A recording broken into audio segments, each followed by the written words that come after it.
भंडाऱ्याहून साकोलीकडे धान्य घेऊन जाणाऱ्या एका ट्रकला दुपारच्या सुमारास लाखनी उड्डाण पुलावर अचानक आग लागल्याची घटना घडली. घडलेल्या घटनेत ट्रक पूर्णपणे जळून खाक झाला असून महामार्गावर द बर्निंग ट्रकचा थर पाहायला मिळाला.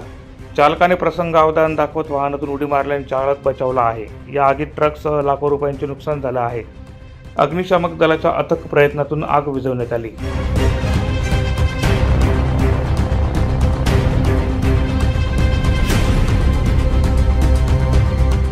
ब्युरो रिपोर्ट, माझा महाराष्ट्र न्यूज, धुळे.